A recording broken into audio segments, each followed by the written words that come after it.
Tip, Assalamualaikum warahmatullahi wabarakatuh. Di video kali ini, saya akan menunjukkan apa sih?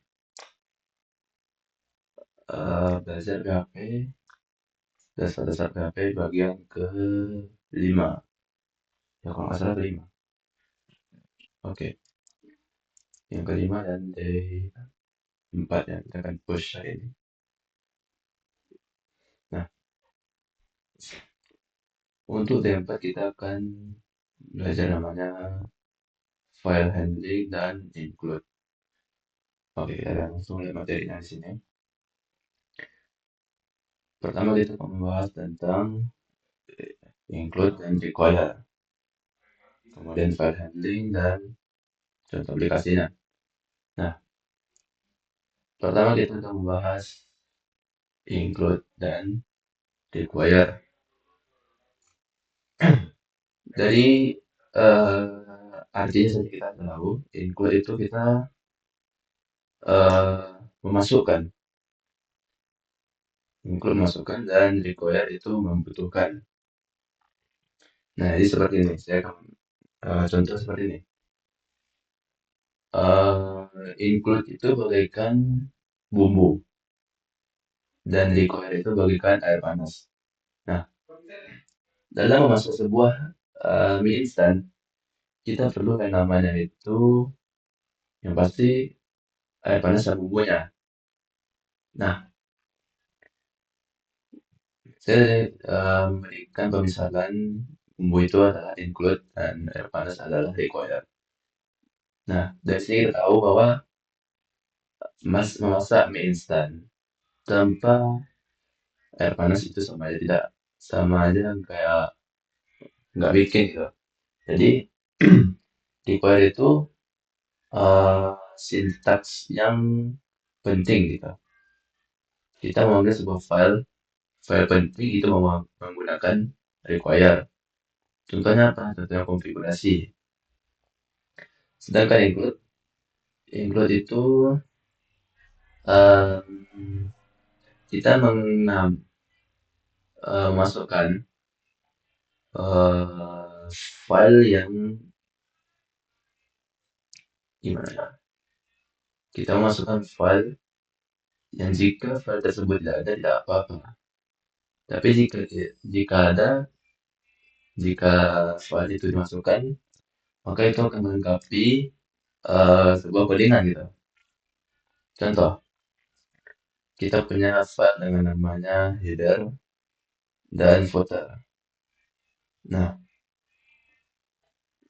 kita membuat dua file ini terpisah dengan ada header.php dan footer.php. Nah, misalnya kita ingin memanggil si header dan footer ini ke dalam sebuah file yang namanya itu contohnya index.php. Nah, jadi kita akan memanggilnya dengan cara apa? Dengan cara include, seperti ini kita akan lihat, include petik file name. Seperti itu. Begitu juga dengan require. Adapun require seperti yang tadi saya bilang, itu adalah memanggil sebuah file yang sangat penting gitu. Ibaratnya, jika memasak mie instan, kita memerlukan air panas. Jika tidak menggunakan air panas, bagaimana kita akan memasak si mie instan tersebut? Nah, seperti ini. Kalau saya lihat, terdapat sebuah file, anggaplah ini namanya file index. Nah, kita akan memanggil atau mengincludekan si file footer. Dengan cara apa? Kita menggunakan sintak include petik dan nama file dari file yang akan kita masukkan ke dalam index tersebut.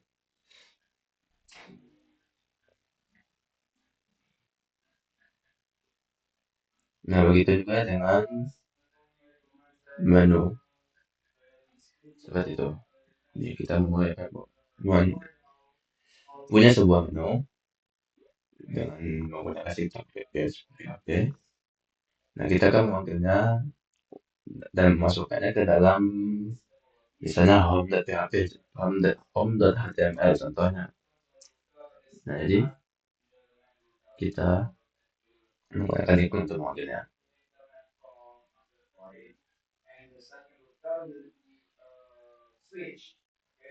Bentar. Nah, di sini kita lihat. Hmm, jadi intinya,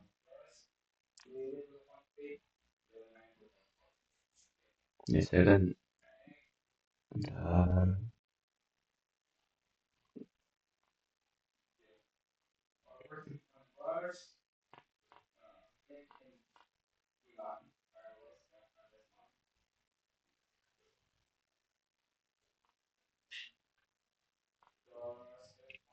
aduh, kemarin sih mana ya?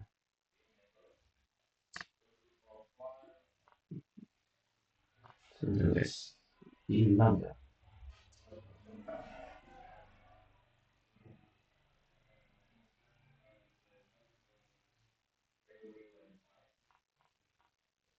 Was,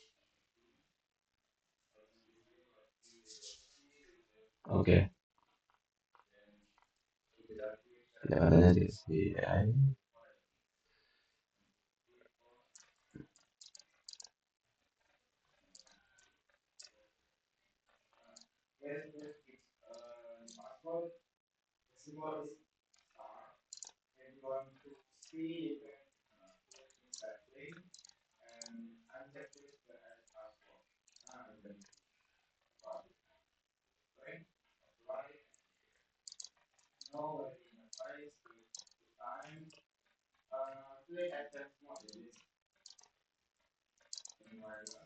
Nah,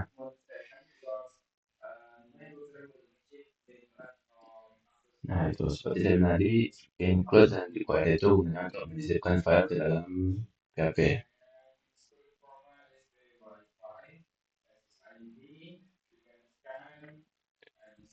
Jadi intinya kalau misalnya gini, include itu kita misalnya si file itu kiranya tidak ada, kita hapus di include itu, jadi tetap error atau muncul error, contohnya. Nah, tapi dia tidak berpengaruh untuk kode selanjutnya, untuk codingan setelah si include itu dihapus. Misalnya ada sebuah include misalnya include ketik foto atau PHP. Nah, di bawahnya misalnya ada lagi script misalnya, script.js. Nah, misalnya kita hapuskan untuk si include ini, otomatis itu kemungkinan akan error. Nah, eh, walaupun kita hapuskan si include, walaupun ada tanda warning di terminal, sebenarnya di terminal akan muncul tanda warning. Nah, tapi kode yang kita buatkan itu akan tetap jalan. Kode yang terletak setelah si include tersebut tetap akan jalan walaupun si include itu uh, diberikan tanda warning di sana. Adapun require itu istilahnya menyelipkan file penting. Jadi misalnya si require yang nggak ada, itu makanya itu uh, kode setelah require aja pas itu nggak akan jalan.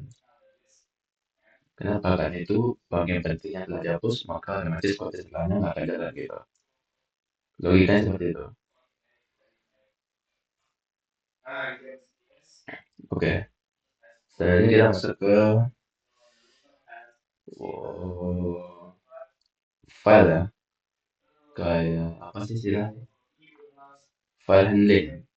Jadi di bahasa PHP kita bisa menghandle data itu menggunakan menghandle file itu menggunakan kode si PHP sendiri. Contohnya ini, kita mempunyai bentar, kalau nggak salah ada.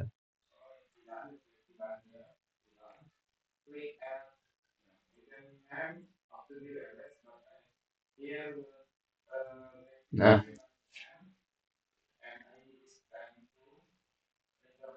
ada ini. Kita memiliki sebuah file variable, apaan? Variable dengan file yang dimana value dari file ini itu f open dalam kurung data.txt, r. Nah, ini maksudnya apa? Di sini. F itu, F open itu kita akan membuka sebuah file baru. Atau eh, bisa dibilang kita akan meng-create atau membuat sebuah file baru dengan nama data.txt. Sorry, sorry. Ini. Nah, kita akan membuat sebuah file dengan nama data.txt. Kemudian kita beri koma dan w. W itu apa? W sama dengan white gitu. Jadi setelah kita buka file si data.txt ini, apa yang akan kita lakukan? Kita akan atau kita akan menulis atau memasukkan sesuatu ke dalam data.txt ini. Oke, kita menggunakan w. Dan kemudian kita untuk memasukkan apa? Gimana ya? Kita akan menulis di dalam mengetik lah. Kita akan mengetik di dalam si file data.txt ini dengan cara kita akan menuliskan fwrite. Fwrite itu adalah kita sintaks yang berfungsi untuk mengetikkan sesuatu ke dalam file yang tadi buka itu. Contoh di sini. Fwrite variable file apa yang akan diisi hello ini baris pertama. Nah, jadi misalnya file ini dijalankan, via file ini dijalankan, maka tahap pertama dia akan membuka sebuah file dengan nama data.txt, di mana kita akan membukanya dan sekaligus kita akan menulis dalamnya. Kemudian kita tuliskan sesuatu ke dalam file ini atau si data.txt ini, data.txt. Apa yang akan kita tuliskan? Yang kita tuliskan itu adalah halo ini baris pertama. Begitu. Nah, begitu juga yang baris kedua, yang ini, baris kelima ini, kita akan menuliskan sesuatu ke dalam variable file, yaitu data.txt. Apa yang akan kita tuliskan? Itu adalah belajar PHP file handling. Setelah selesai kita tuliskan semuanya, kita akan fclose atau kita akan menutup file tersebut dan menyimpannya. Dan ya, ini. Dia akan fclose variable file. Dia akan menutup file yang ada dalam variable file ini, yaitu data.txt. Nah, kita akan coba menjalankannya. Pertama, ini pasti jangan lupa.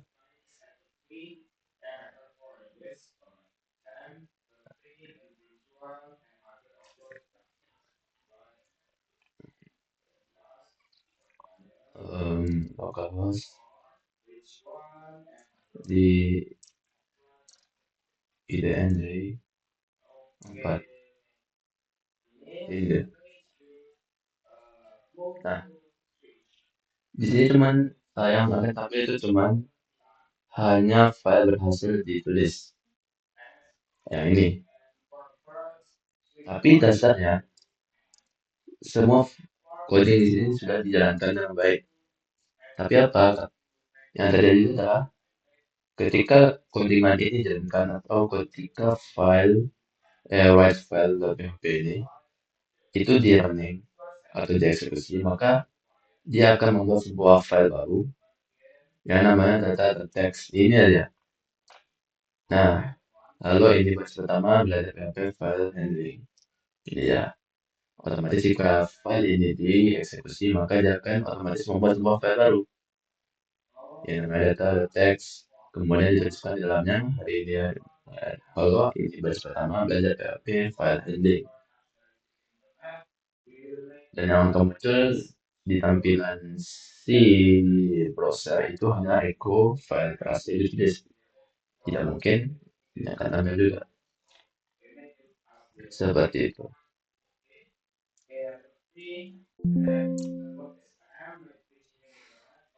Nah, itu untuk menulis di dalam file. Nah, kemudian kita akan coba kita lihat selanjutnya itu read, itu membacanya. Kita akan coba membaca sebuah file yang ada di dalam eh, yang ada menggunakan PHP.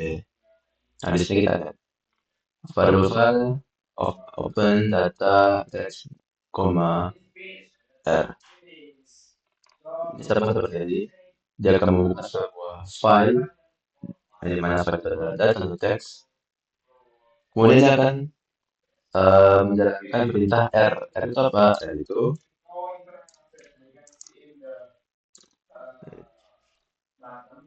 begitu. Nah, kemudian dia akan melakukan sebuah looping atau perulangan di mana end of file, EOF ini adalah end of file.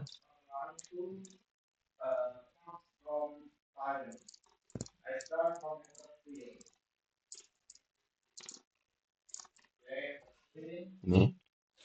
Nah, jika file tersebut belum selesai atau belum habis atau gimana ya, dia belum ditampilkan, belum semua data itu ditampilkan, belum semua isi file itu ditampilkan, maka dia akan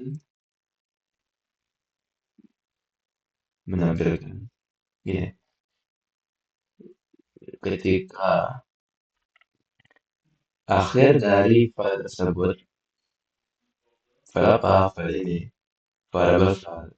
File yang ada di dalam variable file itu adalah data teks.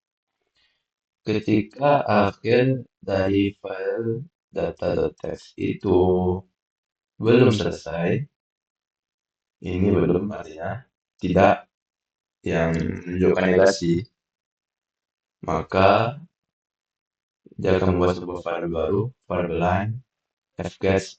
Nih, dia akan mengambil semua yang ada di dalam variable file ini, atau kita bisa bilang kita akan mengambil seluruh data atau seluruh apa sih, seluruh item yang ada di dalam data.txt ini, kemudian tampilkan si line begitu. Setelah setelah selesai itu semua, dia akan melakukan looping sampai si eh, isi dari data teks itu benar-benar habis gitu. Jika belum, dia akan terus mengulang ini sampai akhir dari file tersebut. Jika sudah, maka dia akan close. Kita akan coba. Lihat.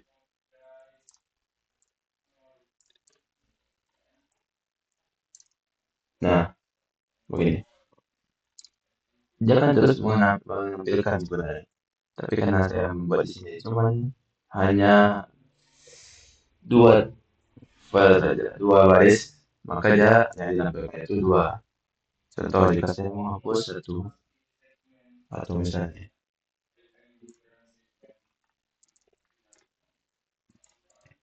nah, kalau saya lihat, soalnya dia adalah perulangan. Perulangannya kondisinya jika akhir dari file itu belum selesai, maka dia akan terus melakukan dengan eksekusi coding ini, atau dia akan menampilkan semua item yang ada di dalam file data teks ini sampai selesai, sampai akhir dari si file ini. Nih, contoh saya bikin akhirnya halo ini baris pertama, maka dia akan menampilkan halo baris pertama. Oke, sebentar.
Oke, nah seperti saya bilang, dia kan terus menampilkan isi dari si file tersebut sampai akhir. Sedangkan akhir dari file data tersebut adalah halo ini baris pertama, maka ya dia akan menampilkannya. Setelah semua item yang ada dalam file tersebut tampil, maka dia atau logika loopingnya akan berakhir dan file akan dibuka. Gitu. Itu untuk kemudian kita lanjut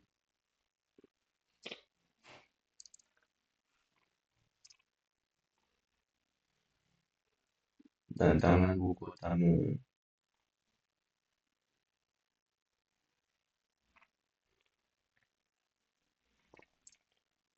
Ini saya kurang tahu, mungkin kurang tahu saya paham, tapi di sini saya akan hanya mengajarkan basic. Jadi saya skip dulu.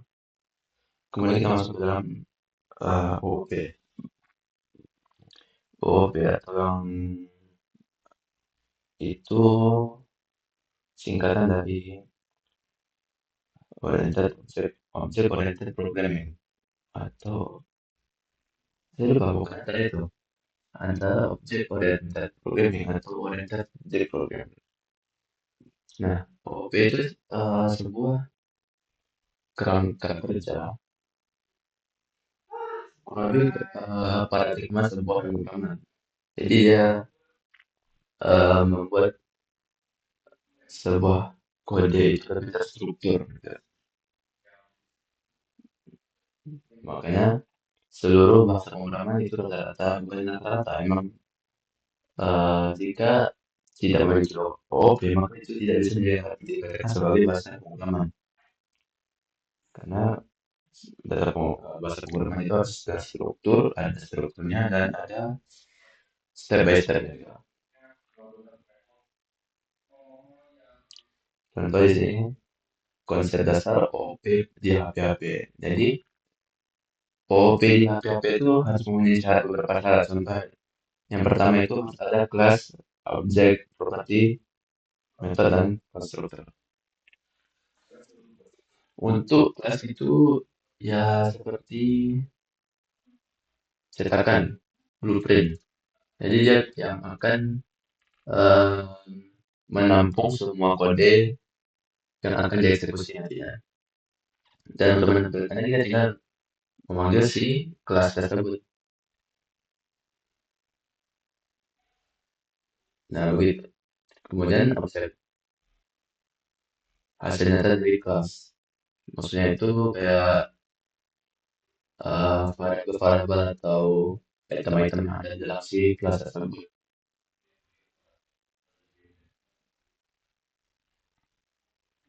Properti dan metode. Oke, bentar. Oh, jadi memang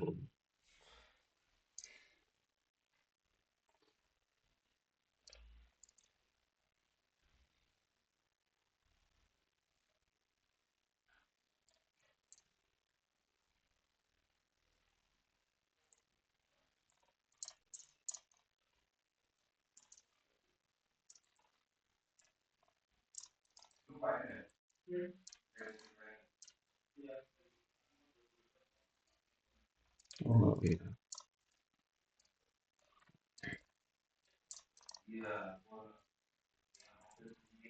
Minta si Toyota.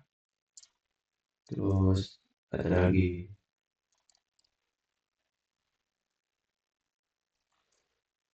warna hitam.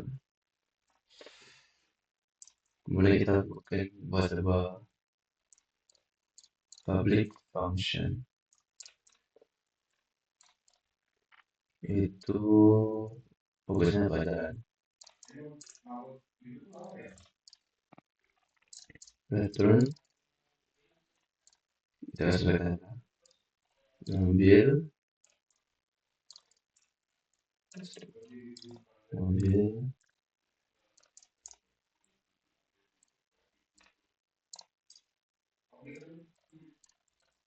berwarna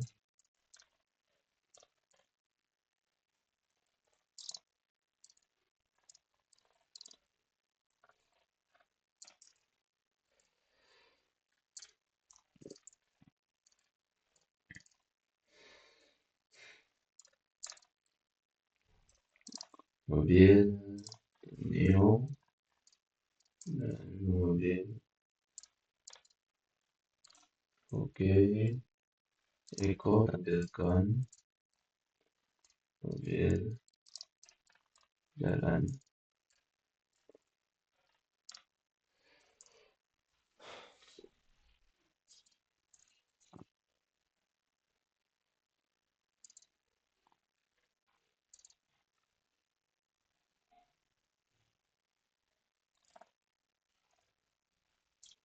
Oke, kita langsung bahas diskusi.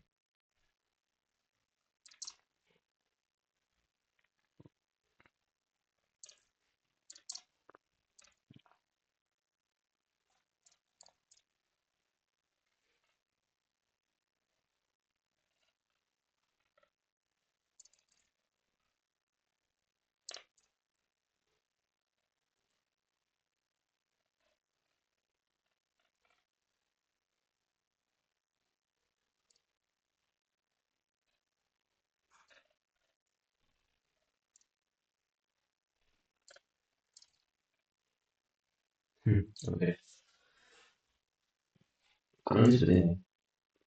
Jadi di sini terdapat semua kelas namanya mobil.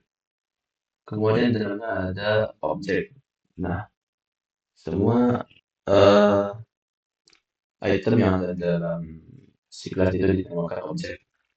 Nah, kemudian di objek ini terdapat properti dan juga ada function.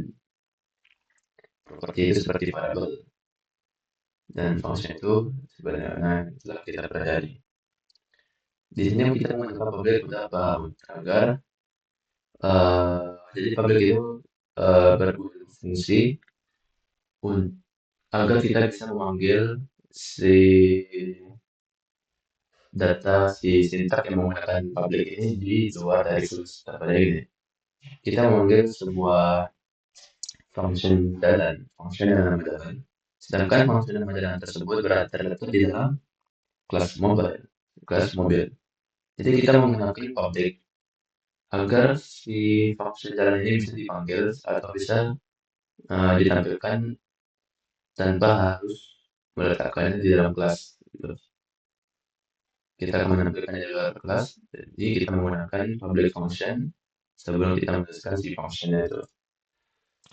Kurang lebih seperti itu. Jadi intinya kita dapat memanggil si target walaupun si target tersebut berada di dalam kelas. Gitu. Seperti itu.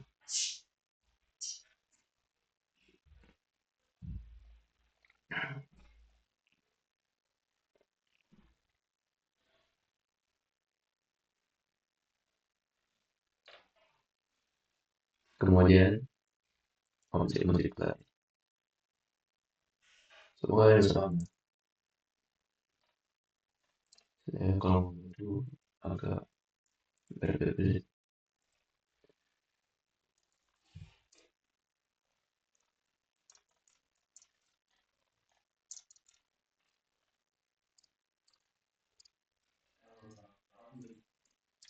Oke, saya jelaskan di sini ya. Kita memiliki sebuah kelas dengan nama mahasiswa. Kemudian di dalamnya ada beberapa objek. Contoh di sini ada property atau variable, yaitu variable bukan Ini lagi.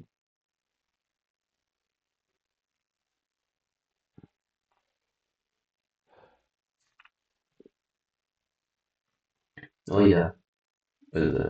Ini adalah variabel nama dan variabel name. Kemudian di sini terdapat sebuah function construct gitu. Dan juga ada function tampil data. Bentar, saya kurang tahu. Function construct.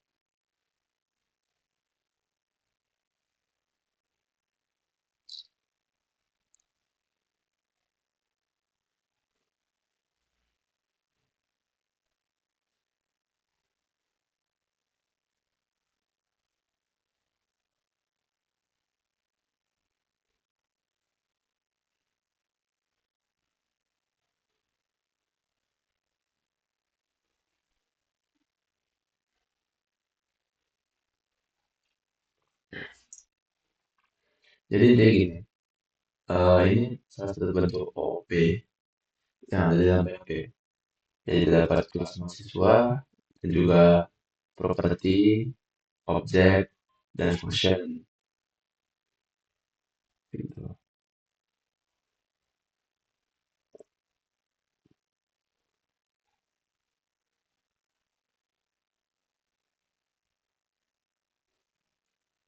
Nih, untuk construct itu adalah magic method yang otomatis dan waktu objek baru dibuat. Pokoknya gitulah. Saya pernah tahu juga. Nah setelah itu ada construct dan juga tampil data. Nantinya eh, yang awalnya semua variabel di sini tidak memiliki value. Kita akan memberikan value di luar kelas mahasiswa ini.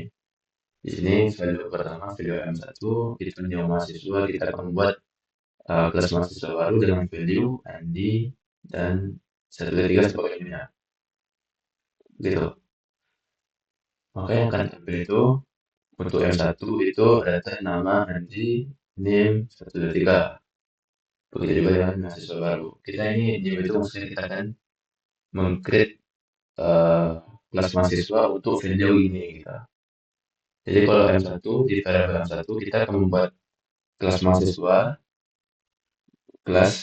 mahasiswa dengan value Andi dan dengan namanya Andi dan name-nya 1 2 3. Begitu juga dengan M2. Kurang lebih seperti itu, semoga kalian paham. Ya, sekian untuk video kali ini. Assalamualaikum warahmatullahi wabarakatuh.